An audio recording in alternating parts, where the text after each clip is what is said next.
Thank you very much. And it's great to be here on a Saturday morning at the Nami, Texas conference. It always feels a little strange not to be someplace with people from all over the state meeting for the conference, but here we are again, another Zoom conference, but we appreciate everybody tuning in today and joining us for this presentation. We're going to talk about Bridges to Care San Antonio, which is a program that we've initiated here at Nami San Antonio and within the city. Go ahead and advance the slide.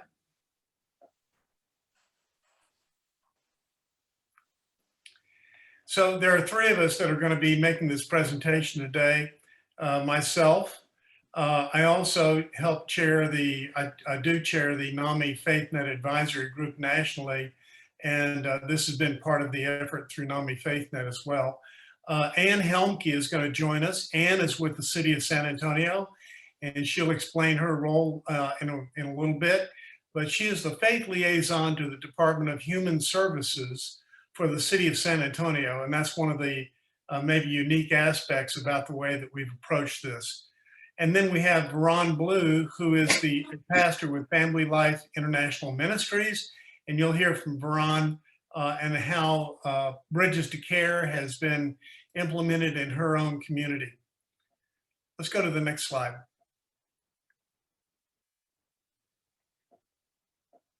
So I'm going to talk about, first of all, how did this even happen? And then secondly, Ann is going to talk about why the City of San Antonio.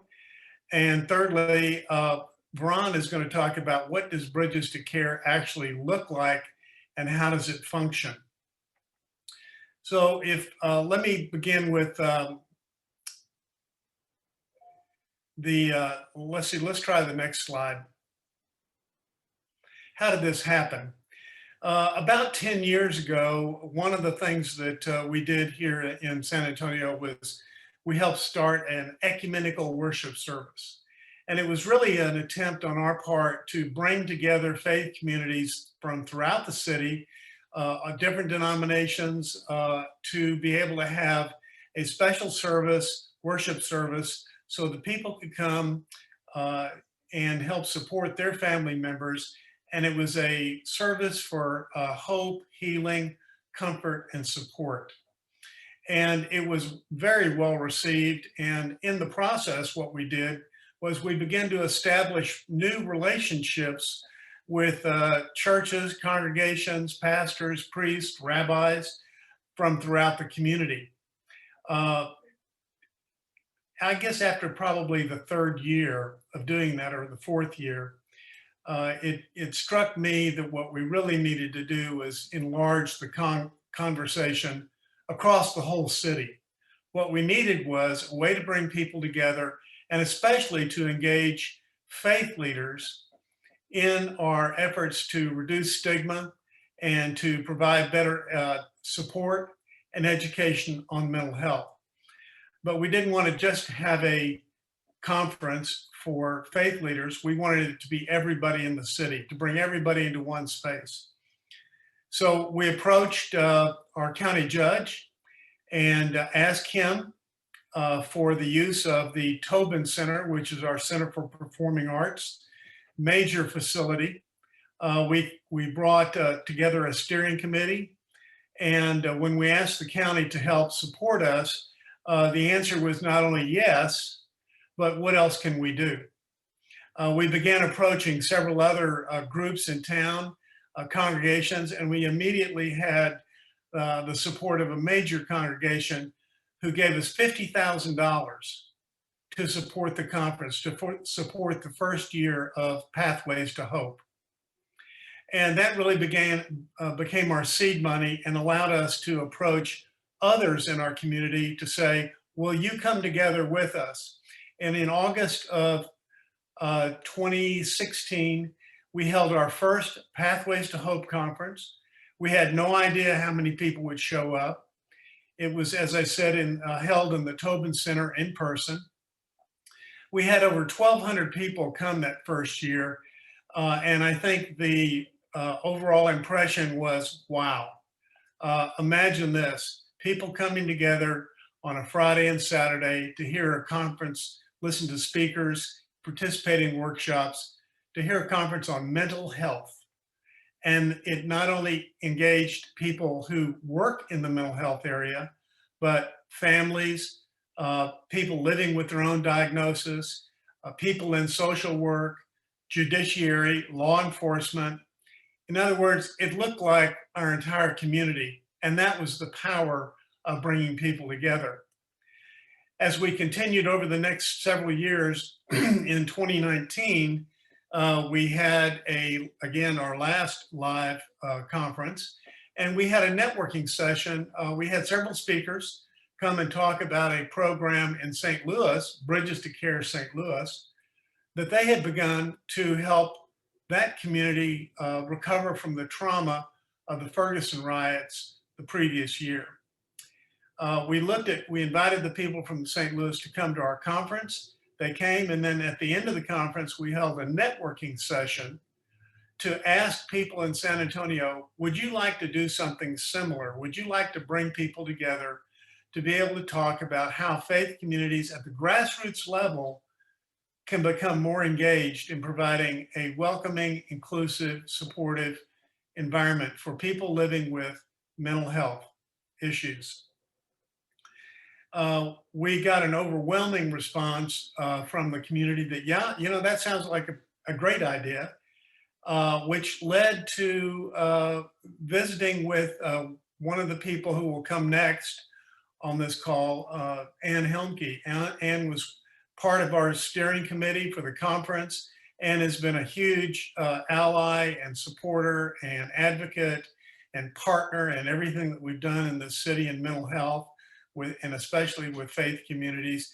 And so at this point, let me turn it over to Ann, and she can talk about how she got involved and why the city of San Antonio. Next slide.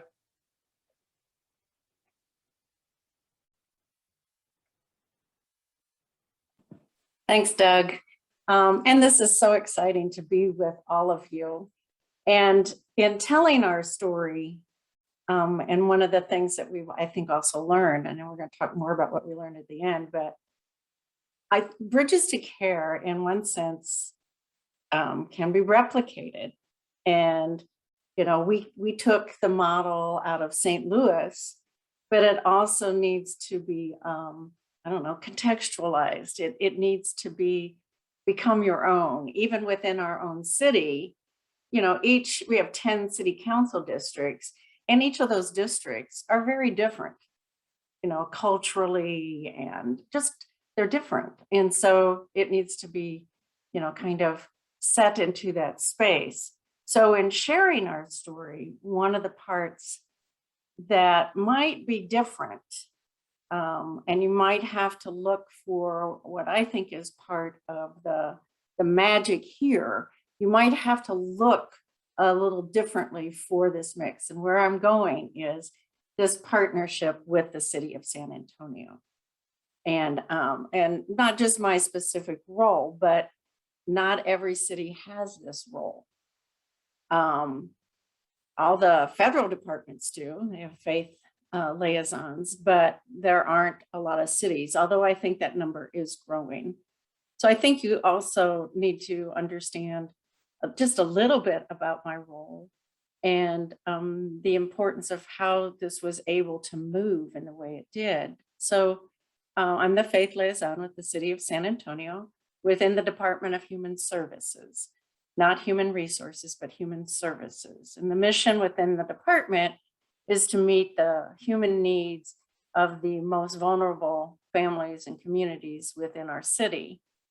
My role connected to that mission is to create collaborations, to activate networks, develop partnerships that are relational between the faith community, the city entities, nonprofits, businesses, community groups, schools, whatever those are, but to help create collaborations. Now, again, I'm guessing there's probably somebody in city structures and other places that probably is doing kind of community organizing within the city structure.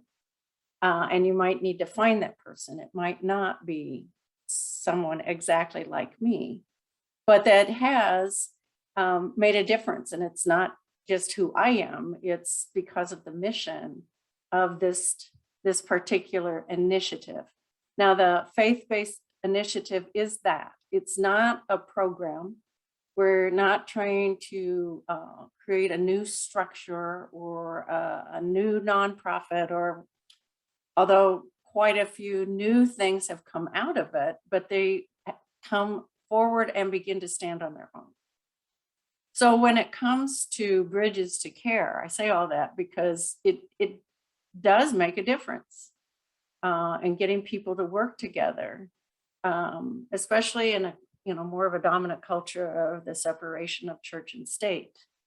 But isn't there a connection point, or what we commonly refer to as an intersection, between the faith community and all the societal sectors, and especially with government entities? Isn't there an intersection there where we are serving the most vulnerable and in need? Isn't that a part of who the faith community claims to be?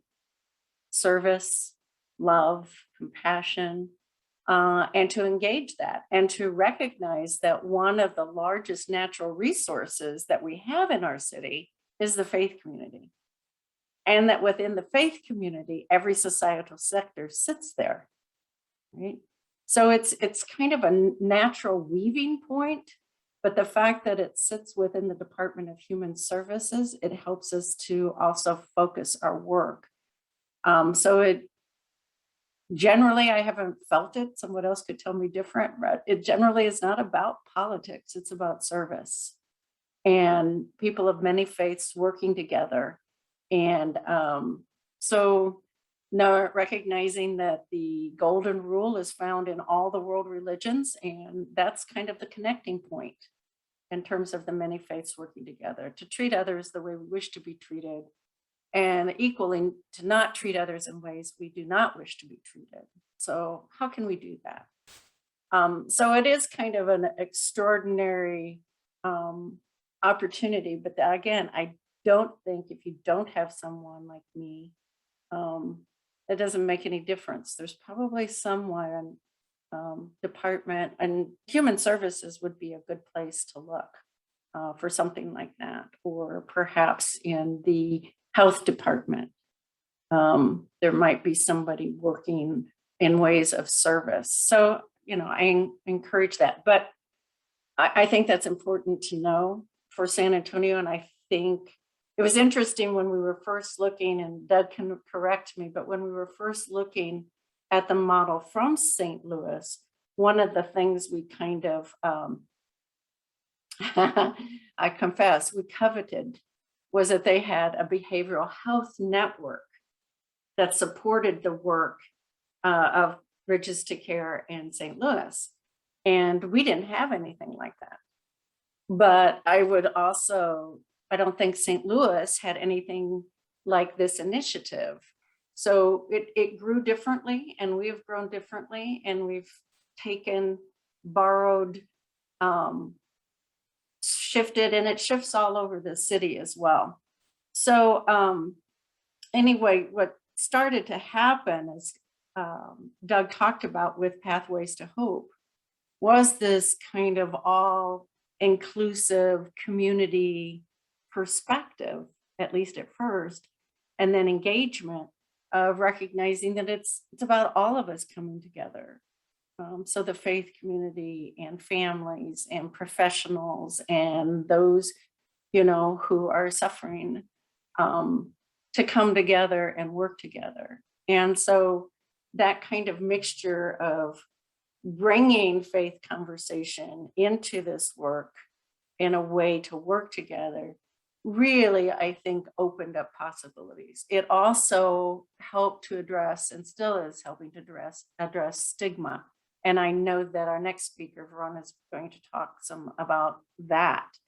And all of you already know the importance of, breaking down the stigma so that people can finally open up, enter in, talk to each other. It builds, common language. But we all know how important the spiritual component is to to any kind of healing. And so I think, we talk about it, being God stuff, but this kind of intersection that we found ourselves in structurally in San Antonio really, I think, moved Bridges forward. Now, we started it officially a year ago, October, but we were having a conversation yesterday, and it's really much longer than that. It's at least as long as Pathways. And, each year having a little bit more conversation. What does this mean as a full community? What could that look like?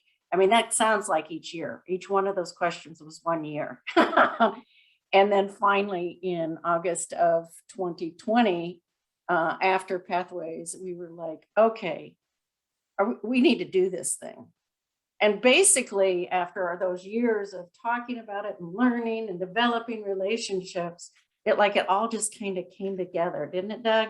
I mean, in that September, it was like, yeah, we're going to do this thing. We're doing this thing. And it all just really kind of coalesced in 1 month, really. And we began the first Monday of October a year ago.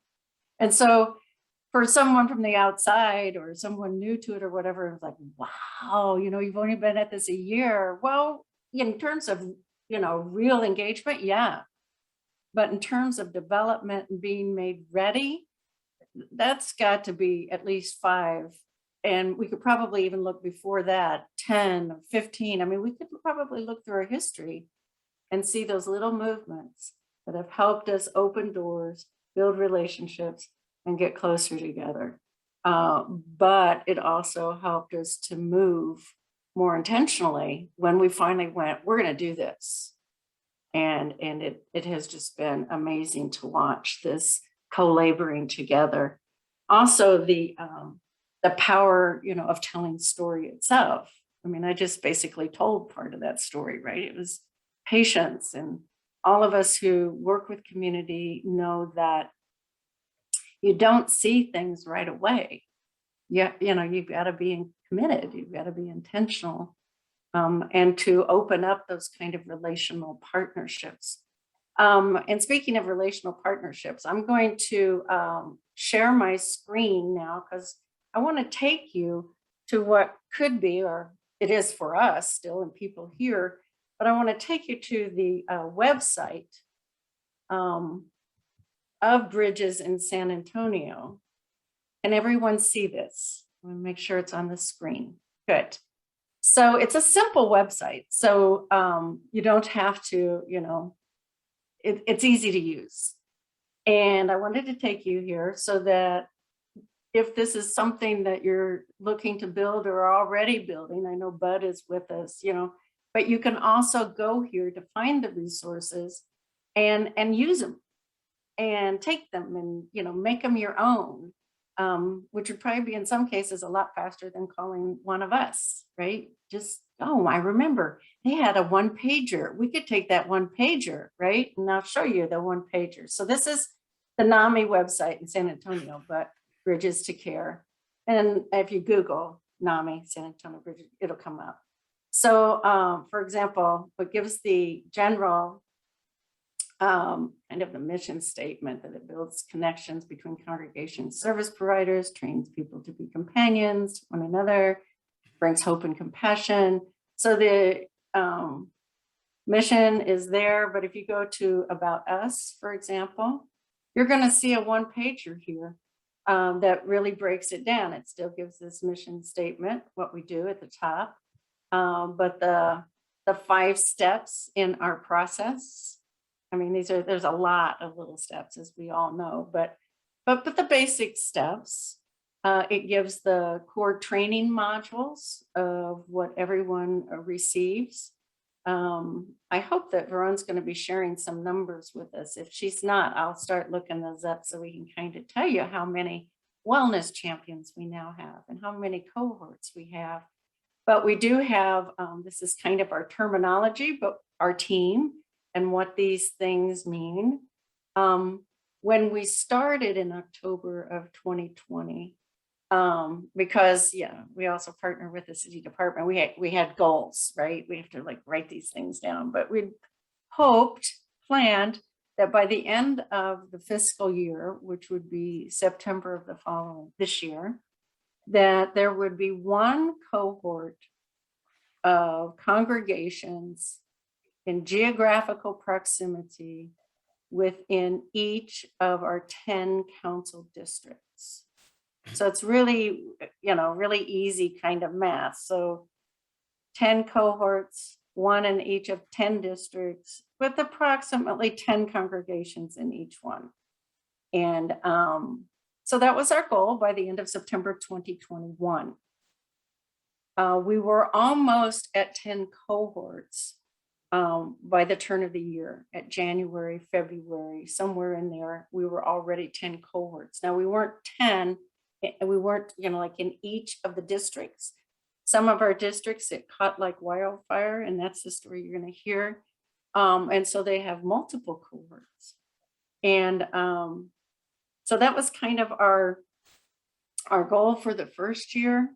We haven't really set the goal for this year. We're just kind of, we're flying and riding the wave is what we're doing. But I envision and would hope that we would end up with like 10 cohorts in each of the districts.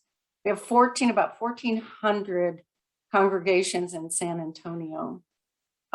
These cohorts they could end up being like this in geography, so that people are able to find resources, even maybe in walking distance, right?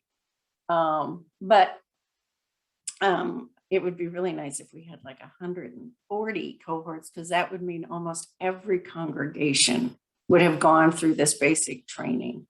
And so I just went over this without even thinking about it, but these were some of our initial goals. And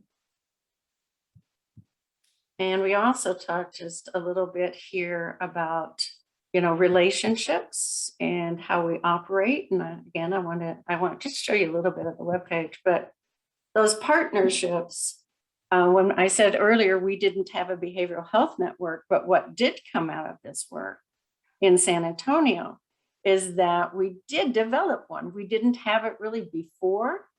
It grew rather quickly. And it has even changed names recently. So this outer circle is what we did call the Behavioral Health Network, and it has now come to be the Community Mental Health and Wellness Network. And this has all the big ones in terms of like Department of Behavioral Health, our Center for Health Care Services. These are large entities that do this kind of work. But we also have congregations in here. And so it's a broad network of that comes together, has come together once a month. I think we're shifting soon to like every other month or once a season, once a quarter. But they become then that partnered support system. In fact, what we could do, looking at this outer circle, this is the collaborative that was built, right? And when we see a gap in service, this is the group that we talk with, that things are needed, and then they can start to develop those and provide those coming forward. So I just really thought it would be helpful to everyone to see the webpage, and while we're talking about it, we might come back to it, but you can see at the top the different things that you can come back to all on your own. And we try to keep it all nice and neat and simple, because it just makes things work more simply. So I'm going to stop sharing, and I'm going to turn this over to Reverend Veron Blue. And she's going to explain some things, but she's going to be telling story. So thank you, Veron. Thanks everybody for listening. And you Good- might want to go to the next slide. There you go. Good morning, everyone. I'm going to attempt to show you what Bridges to Care looks like when it's executed. When they train wellness champions in the community, what happens? What could it possibly look like? I am going to tell you the story of just my story with my congregation, my family, my community, my cohort. And that should give you a glimpse of what happens once Bridges to Care touches your life. First, as a woman, wife, and mother who 6 months ago, I knew absolutely nothing about mental health. Secondly, as a faith leader in my community who has conversations now with the congregation about mental wellness. We didn't do that 6 months ago because we didn't know the language of mental health. All we knew was we prayed for you. Then third, as someone who has been serving in my community for over 25 years, I want to share that perspective with you. And fourth, as a cohort coordinator for Bridges to Care and a cohort leader for the Rafa cohort. My life has been transformed in every area through the knowledge of mental health that Bridges to Care has trained us. As a woman, wife, and mother, mental health was never a part of any of my conversations prior to 6 months ago. Now, it is a part of most of my conversations. In my family, as it is in most African-American families, mental illness was not discussed. We did not recognize the signs of mental illness. We didn't even know that there's a language of mental illness.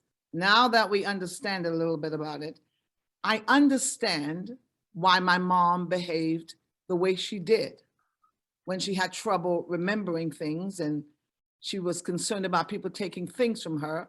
Now I understand, but my mom was at the beginning of the stages of dementia and no one knew it. She walked through those stages alone until the doctor told us that she had the beginning signs of stages of dementia. That's when we began to research and learn about the mental illness. I understand now what I experienced during the pandemic, when I didn't want to get out of bed, when I didn't want to do anything fun, when I didn't want to socialize, when I didn't want to do anything with anyone. I understand now that it was depression. I didn't know that then.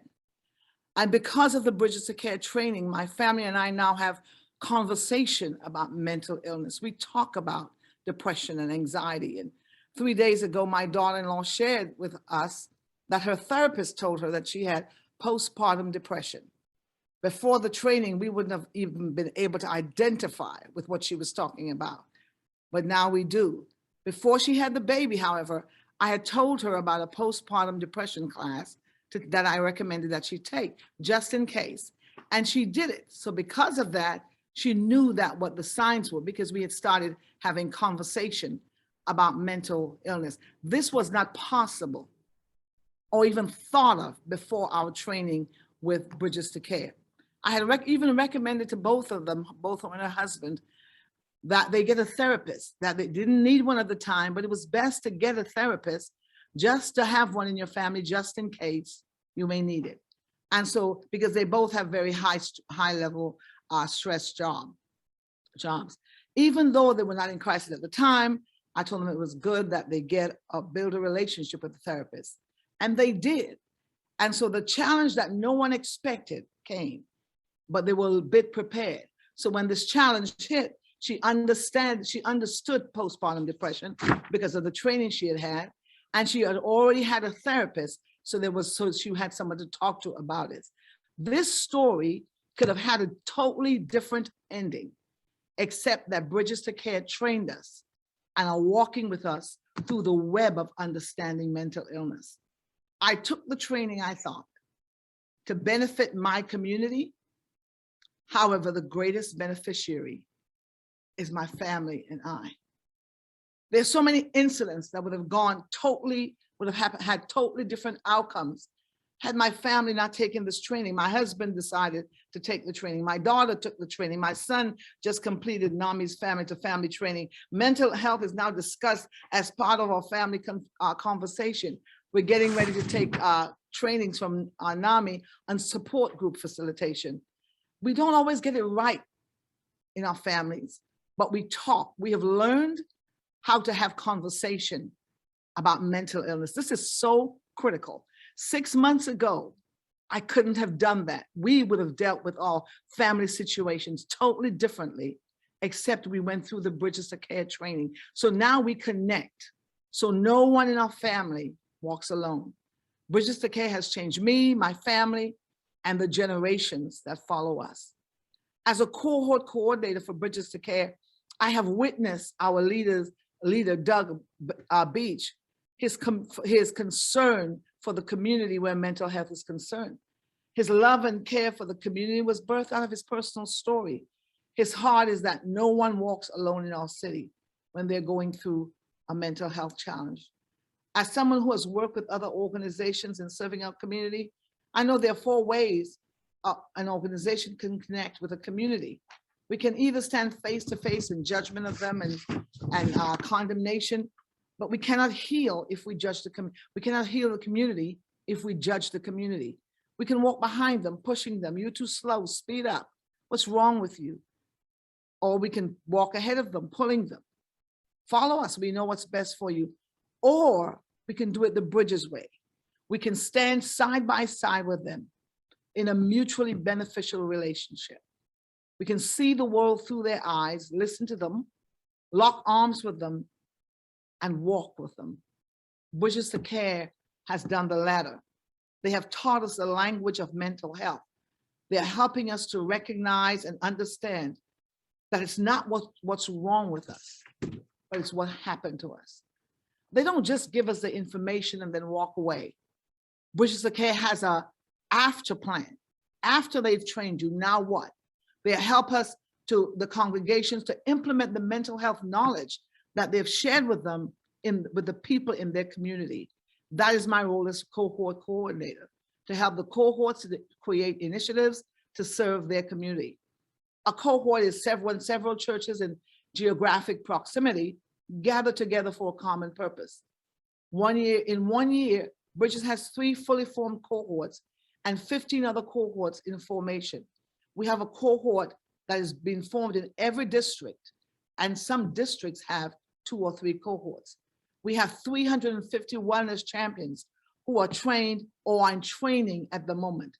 Can you imagine a city where there are hundreds of people who understand the language of mental health and who are trained to walk alongside the people in our community who are challenged by mental illness? We are raising a community where no one walks alone. Doug's vision is coming to pass, and I am so excited. Bridges to Care is that organization that has chosen not to be contractual, but rather prefers to be relational. Someone of the congregations told me, this young lady told me, she said, you know, people always say to us that we're going to come back and follow up and we'll be back. And she said, but Bridges, you actually did. Bridges to Care walks with you, helps you to create a mental health initiative, whether you're a congregation or a cohort.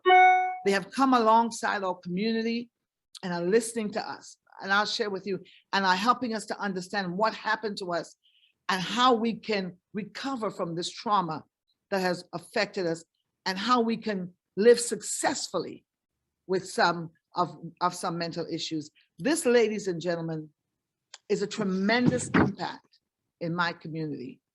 Bridges does more than just trains congregations and organizations. Bridges invests in the lives of its wellness champions and the community. Our goal at Bridges is to build leaders in the community that will bring together several congregations and organizations and then create and maintain mental health initiatives in our city. We call them cohort leaders. Our Rafa cohort meets tonight. And as part of our agenda, we're going to talk about the uptick in suicide among children and teenagers in our communities. How are we going to provide? How are we going to educate our community about suicide prevention? That's what cohorts do. Cohort leaders are tasked with bringing the congregations in their district together and mobilizing them to become a force in their community for mental wellness. Bridges to Care listens to our community as they recommend changes in our training schedule.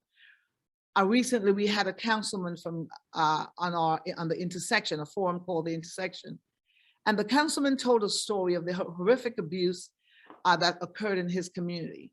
He proceeded to share the alarming domestic violence stats for our city. Texas is #1 in women who are impacted by intimate partner violence, according to the Commission on Domestic Violence. Within 1 month, Bridges to Care has added a new training for domestic violence to our elective training module. They moved so quickly because they realized there was a need for the community to be educated, informed, and trained. And so now domestic violence is a part of our training calendar, that our wellness champions, all 350 of them, have access to this training every month. Bridges is also adding additional training such as ACEs to our training module. We are looking at resilience for kids, self-care, postpartum depression, issues that affect people on a daily basis. We listen to our wellness champion and people in our community, and we do whatever is necessary to get them the tools and resources that they need. I know, because I'm a part of the Bridges to Care team. I know how much they care about their community and listen to the needs of their community. Mental illness lives in the shadows. It flourishes in the darkness, masking itself as violence, domestic abuse, child abuse, and damaged relationships. In our community, we all know mental illness exists because we see the effects of the trauma and depression, but no one would talk about it, at least until Bridges to Care came along. The vision of Bridges to Care is WISE. That's an acronym for Welcome, Inclusive, Supportive, and Engaging. The WISE vision is for every congregation, organization, school, college, be trained to be welcoming, inclusive, supportive, and engagement for the members of our community who are experiencing mental health challenges. Is Bridges to Care welcoming? Do we help everyone feel a sense of family and hospitality in our community? Resoundingly, yes. Is Bridges to Care inclusive? Do we ensure dignity and respect to every member of our community? Absolutely. The answer is yes. Is Bridges to Care supportive? No one feels alone? Most definitely. Is Bridges to Care engaging? Do we listen to each other's soul stories of what has been, what is now, and what could be? Most assuredly. As someone who serves in my community, where we grapple with feelings of sadness, worthlessness, and despair, so few people in my community get any mental health counseling treatment. Depression is often undiagnosed or misdiagnosed due to both the stigma surrounding mental illness and the mistrust of mental health systems. We know that mental health systems respond differently to different groups of people. So imagine how empowered our community feels now that we are taught by Bridges to Care how to identify the signs of depression, trauma, suicide. We can help each other in our families, in our circles. We are equipped to come alongside and help our families, our neighbors, our congregations, our community. We can help ourselves. We can walk with each other. We can talk to each other. We can listen to each other's stories. We can help each other get to a safe place so no one walks alone. That's the beauty of educating us. Bridges to Care also has a profound impact on our faith community in my congregation. My husband and I are also faith leaders in our churches, and we have watched our congregation become more empathetic, more compassionate and caring to each other and to the community. This is literally happening. I wish I could videotape what happens as we talk about mental illness. Our sermons have changed because we have become aware that so many people in our congregations are dealing with some type of mental illness. So our sermons are a lot more empathetic and caring, and people feel safe in our church regarding mental illness. One lady that joined a couple months ago, maybe about 2 months ago, she realized that we are a safe place for people, that someone who may have mental illness. And her daughter has been trying to hurt herself for just the longest while, and she was in a mental health facility. And when her daughter was discharged, she brought her daughter to church because she knew that we would love her, we would talk to her, we would embrace her, because we are inclusive. We are welcoming to everyone who has mental wellness. And that's because of the training that Bridges to Care has done with us. And so all of our leaders have been through the Bridges to Care training. It is a required training for all ministry leaders. One leader recently was making her calls just to check on members, and realized, and what the member told her, confided in her, that she was having, it was a really bad day for her, and realized that she had bipolar disorder, and she was having a breakdown at that moment. And because the leader had been through the Bridges to Care training, she understood. She was able to get her therapist, get her meds adjusted, and then ensure that she took her meds and follow up with her. And she is now her connector, because now our ministry, our congregation, has a mental wellness ministry. We have developed a mental wellness ministry called Life Connection Ministries. And part of that, if someone needs a connector, someone needs someone to walk with them for 6 months, we will do that, or 12 months, as long as the person needs them to walk with them. And so now this lady is walking with someone who understands her and knows the language to talk with her. Our leaders are equipped to talk with the members about mental health issues and spiritual issues, because oftentimes we think because we are a congregation and because we're a spiritual entity, that's all people need. But through the training, we have realized that there's a spiritual entity also, but there's definitely a mental issue that we need to address that will help our congregations become whole, because we are spirit, soul, and body. And so last week, the therapist for one of our members closed her business without any prior notice or referral. And the member was really, she was very anxious about it, but she knew where to call. So she called our Life Connections ministry, and we were able to help her and point her to another therapist and get her and ensure she started. That's what happens when you're trained, when your congregation is trained by Bridges to Care. We couldn't do this. I keep saying that because it's so true. None of this would have happened 6 months ago, because that's when we started taking the training with Bridges to Care. When we learned of the uptick in African-American children harming themselves, the wellness champions in our ministry, we called every parent that has children, and we explained to them and shared with them the signs and symptoms of suicide. Every parent knows what to look for, what signs to look for. And we asked them about each one of their children, what's happening with them. And we also told them that if they ever need any support, to call us if they saw any of these signs. How were we able to do that? Because we went through the Bridges to Care training. I cannot begin to tell you some of the things that are happening in other of my cohorts. In January, our ministry is going to launch a family wellness center. And the mission is to restore the community one family at a time. The plan is to bring wholeness to the entire family. All of this happened when Bridges to Care decided to train ordinary people in congregations and organizations. Prior to the training, we would not have even thought to implement programs that address the mental health of our congregations and our communities. There's so much discussion about pre-crisis. Bridges to Care, that's pre-crisis. There are many wonderful things happening in congregations and in my cohort, educating the community, food banks, counseling ministries to help others, and rehab homes. We are able to utilize the tools that they learned at Bridges.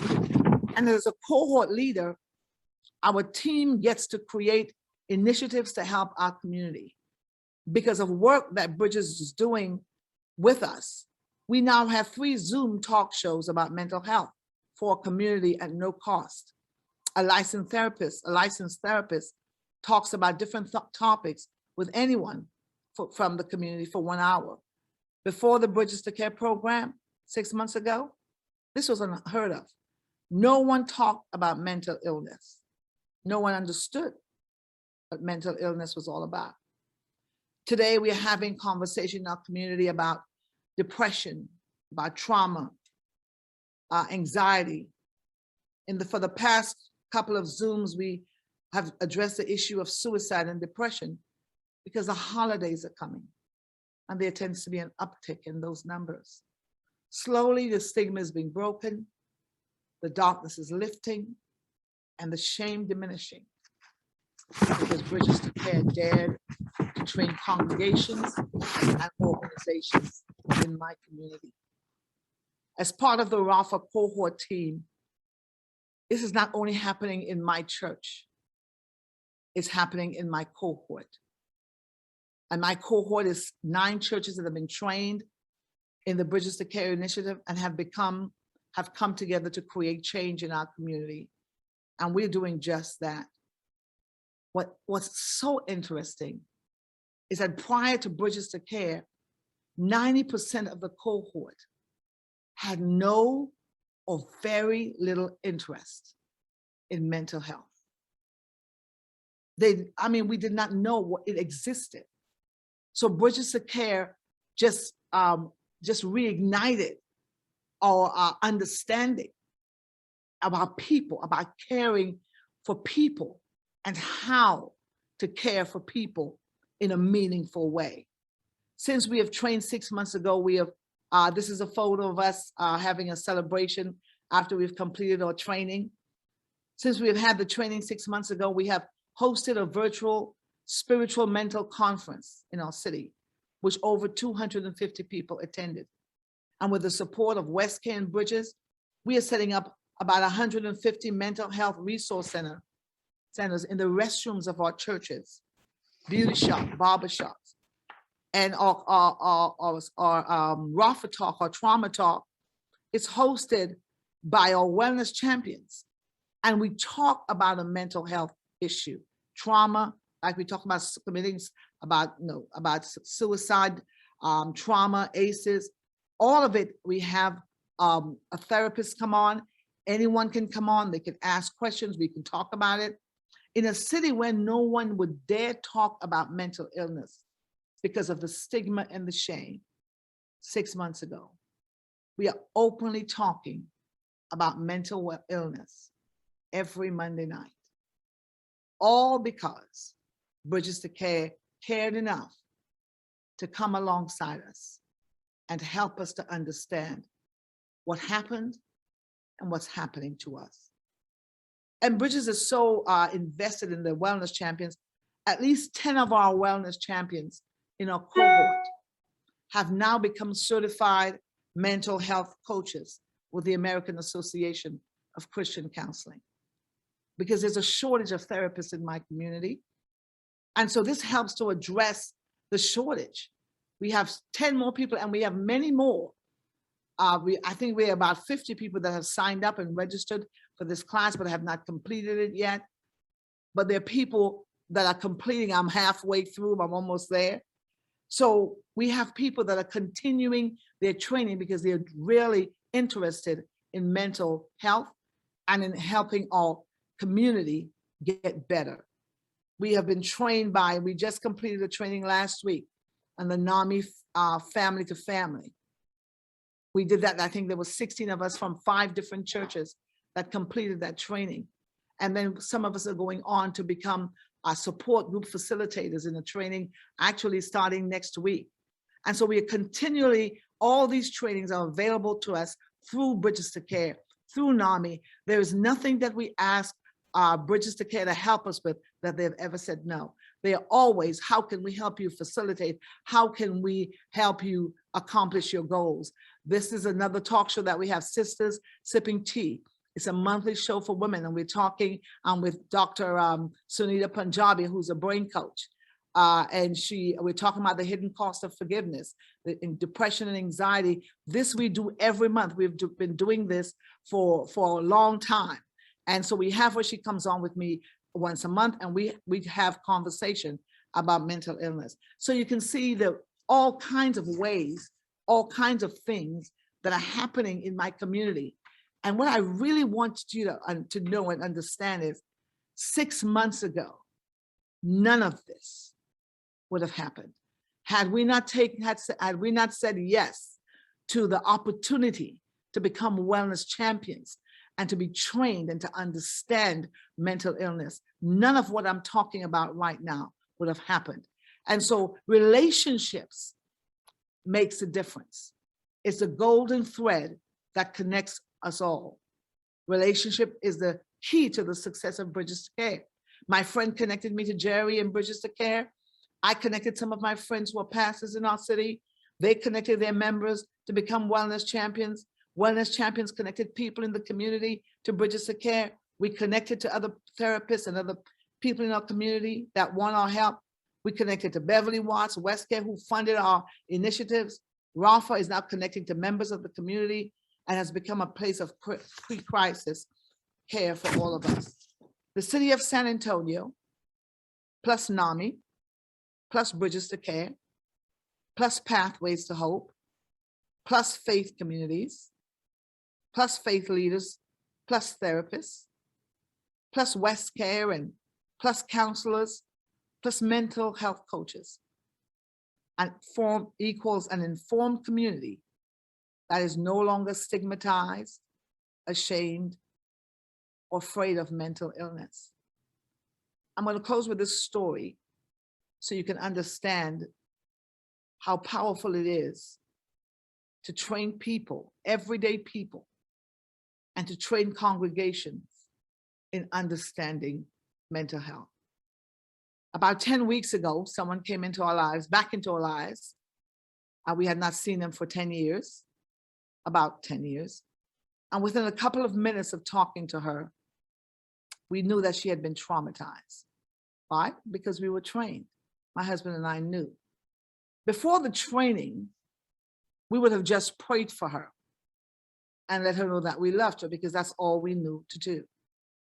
Because of the training that we had, we talked to her, listened to her stories, and then we followed up. We took her to the brain coach, who's a member of our Rafa team, who worked with her for a few weeks. Meanwhile, the church loved and supported her. We also got her a therapist within the Rafa group. She has recently completed the family training. She wants to have a support group for young women to share her story with them and help them to walk, and she wants to walk through life with them. This happened in 2.5 months. The fact that we knew what to do shortened her time.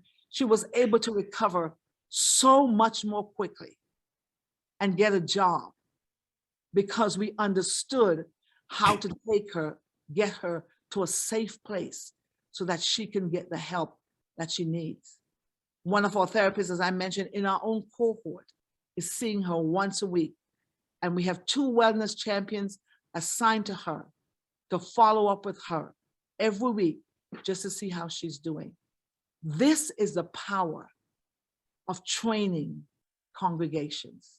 This is what is so life-changing about the idea, the dream, the vision that Doug and Ann and Jermaine had. What I shared today is what has happened and is happening to one person, me, to my family.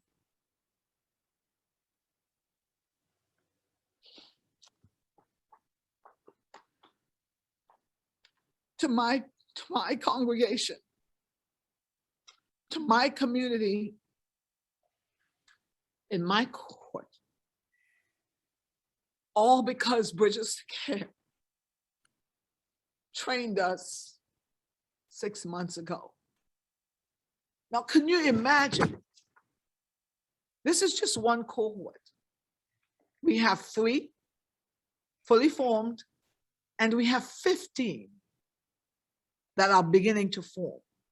Can you imagine what will happen in our city when all the cohorts start working together and form a web of welcoming, inclusive, supportive, and engagement congregations and people over our city?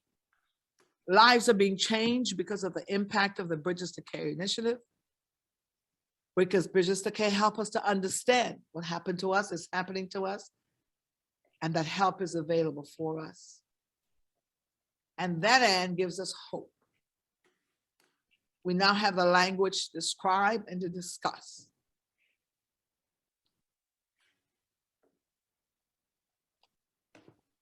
I'm sorry, what's happening to us. We can have meaningful conversations about mental health. We no longer have to feel ashamed, and we no longer have to be silent. So, what does hope look like in my community? Hope is when an organization like Bridges to Care comes alongside of us, trains us, and empowers us to change our own community. Hope is when Bridges to Care gives us the tools and resources that we need, and then allows us to use our own strengths, gifts, and abilities to build our community. Hope is when it's no longer transactional, but when it becomes an issue of relationship. Relationship is what takes a moment and turns it into a movement. This is a movement that is just beginning. Let's maximize it to the benefit of the people in our communities. Bridges to Care should be in every community so that they can experience the hope that we are just beginning to in our communities. Doug? Thank you, Veron. I don't, it would be hard to add anything to what you and Ann have said. We're going to take some questions in just a moment, but I want to, Patty, you can go to the next slide. I want to talk about, well, real quickly, what have we learned out of all this? And you've heard a lot from Veron, but there are several really important themes here. One is this whole issue of being in the community, grassroots, and moving upstream. We spend so much time in our communities on crisis. We don't want to be in crisis. We want to be upstream pre-crisis. We want to help families before this becomes a critical life issue, or before incarceration, or before hospitalization. There's so much opportunity here. And the other thing you heard from Veron and Ann is these things are organic. They grow. I mean, we did not plan all of this by a long shot. We just started out, we stepped out in faith that this was something that our community needed. And I think a lot of times we go into things, we want everything planned out to, it's got to all fall into place. Well, you know what? Sometimes it doesn't. Sometimes we just need to respond to the needs we see in our community. And that's what Veron has done so well in her church and her community. And the things that she has dreamed up and done have been incredible. The other thing is the partnership with Nami. So we come alongside, and you heard her mention the people who have become wellness champions, who are now taking family to family classes, or who are going to be part of a Nami Connections group or family support group. This is the power of collaboration and partnership. And that underscores everything, and is coming together as a community. And in the end, We have to have strong communities who are welcoming, inclusive, supportive, and engaged, as Veron said. We have to have wise communities in order for all of us to live mentally healthy lives and to live in wellness. So let's open it up to some questions and see what's out there.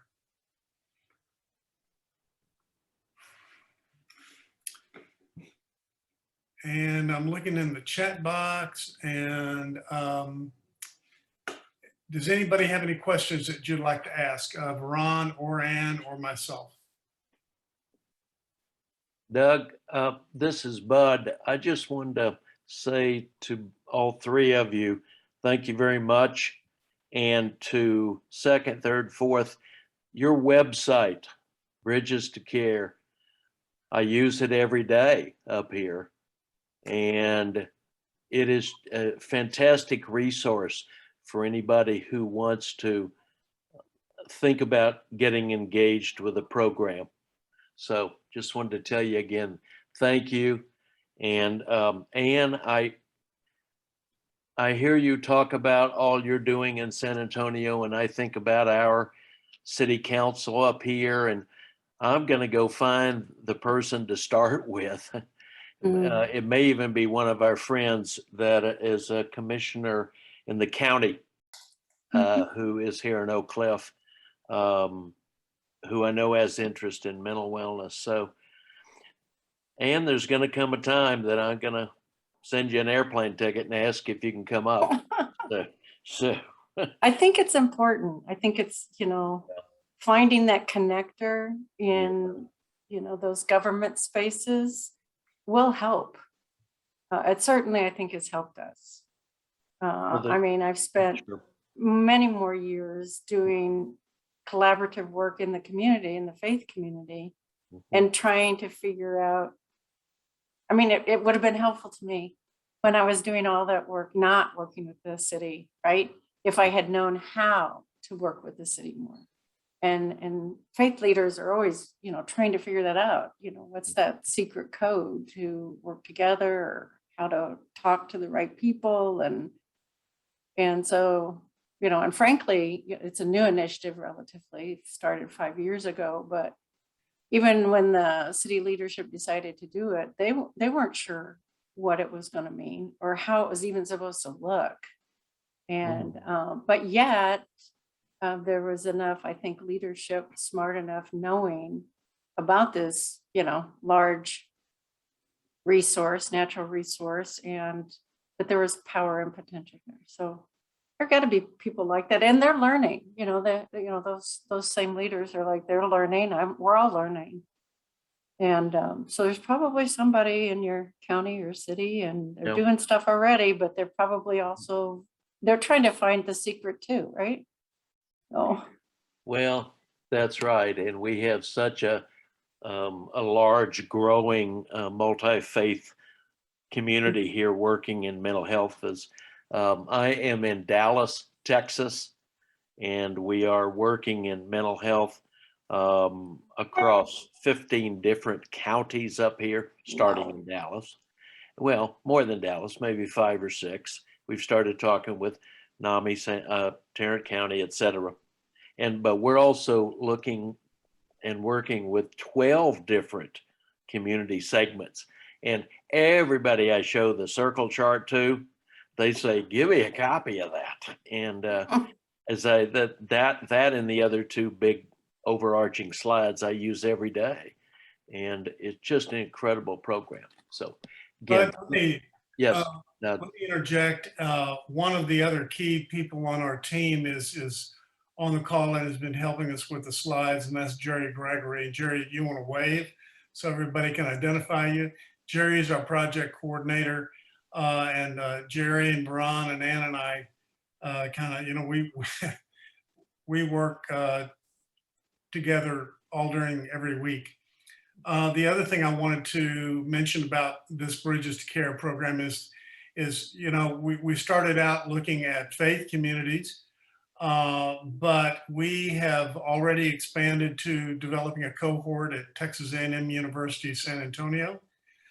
We are going to be working through one of our board members, Ms. Donnie Wedded. She's on this call, working with the San Antonio Independent School District to bring some of the components of Bridges to Care, offering those to schools, a Bridges youth component, companionship for youth. So, you know, it's going to take a different form in every community that it's in, depending upon who speaks up, you know, who says, hey, I need help over in my church or my school or my workplace. Are there any questions or any comments, any other comments? Thank you, Bud.